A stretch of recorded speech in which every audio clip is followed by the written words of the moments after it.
Nachádzame sa v Bachledovej doline, ďalšia príležitosť dobre si zajazdiť.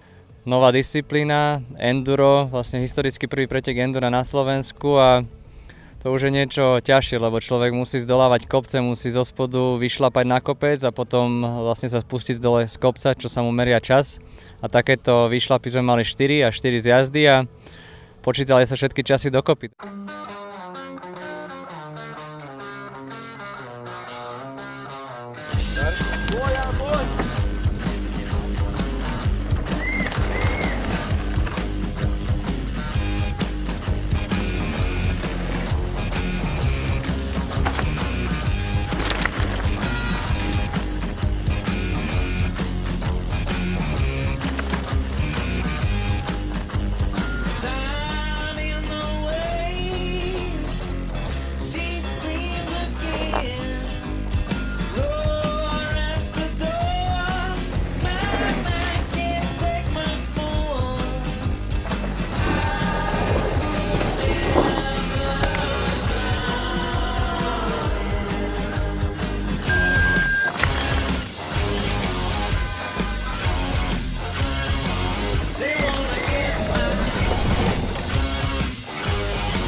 Páni, poprosím potlesk pre najlepších z kategórie žien a juniorov.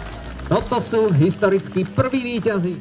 No a na mieste číslo 1 časom 15 minút 58,44 sekundy sa umiestnil a jednoznačne dokázal svoju dominanciu na domácich tratiach Filip Polc.